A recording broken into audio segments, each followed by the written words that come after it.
बदतमीज, मैं इतनी देर से अपना फोन ढूंढ रही हूँ और मेरा फोन लेकर तू यहाँ बैठा हुआ है साहबजादा। क्या इरादा था तेरा? हाँ, क्या इरादा था? यही कि मैम साहब का फोन लूं और निकल लूं यहाँ से, है ना? महंगा फोन तो है, कभी ऐसा फोन तो देखा नहीं होगा तुमने, ना तुमने और ना ही तुम्हारे खानदान में किसी ने ऐसा फोन देखा होगा, इसलिए सोचा होगा कि इसको बेचकर कुछ पैसे कमा लूंगा, है ना?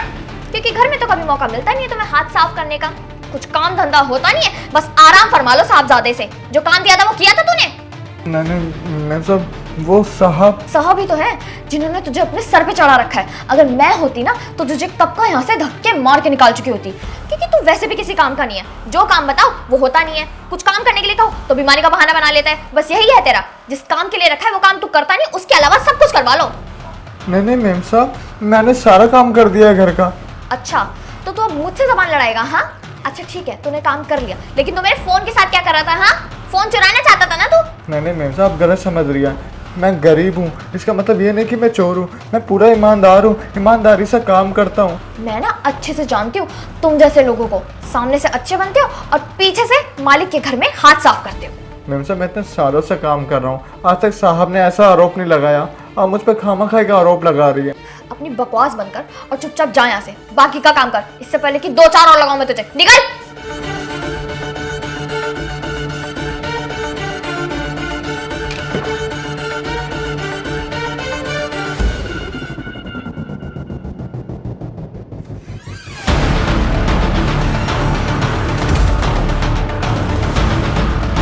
सुमित, सुमित।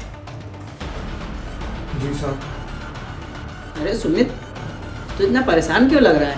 साहब, आप मुझे फ़ोन देकर गए थे, मैं बस वही चला रहा था सोफे पे बैठकर। उतने में मैम साहब आई और मैम साहब ने मुझे डांटा और मारा भी। मैंने उन्हें बताने की कोशिश करी कि मुझे साहब ने फ़ोन दिया है, लेकिन उन्होंने मेरी एक ना सुनी। मैं सब बदतमीज़ी करती रही। साहब आप ही बताओ ना, 5 साल से काम कर रहा हूँ, मैंने आज तक कोई भी चीज़ आपसे बिना पूछे नहीं छुई। मैं फ़ोन क्यों चोरी करूँगा? आप ही बताओ ना, वो तो आपने दिया था। क्या? ऐसा क्या सना ने तुम्हारे साथ? तुम रुको, मैं उसे अभी बुलाता हूँ। सना! क्या हुआ हर्षद, तुमने बुलाया? सना, ये किया क्या तुमने सुमित के साथ? उसको थप्पड़ क्यों मारा तुमने? अच्छा, तो तुमने कर ही दी चुगली अपने साहब से, है ना? हाँ, मैंने इसे थप्पड़ मारा था क्योंकि ये मेरा फोन चुरा कर बैठा हुआ था। मैं पूरे दिन अपना फोन ढूंढ रही थी और आखिरी में मुझे मेरा फोन कहाँ मिला? इस साहबजादे के हाथों में, वो भी यहाँ सोफे पर आराम फरमाते हुए। नहीं, तुमने गलत समझा था।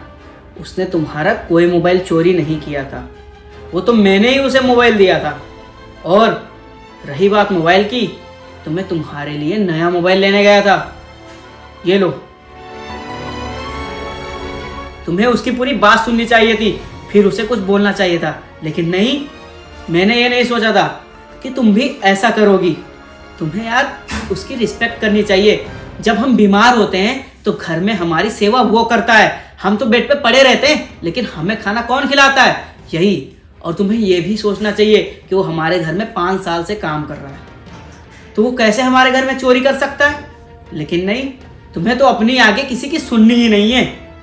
अब मैं तुम्हें क्या ही बोल सकता हूँ। तुमने इतनी बड़ी गलती की है तो तुम्हें इस गलती की उससे माफ़ी मांगनी पड़ेगी।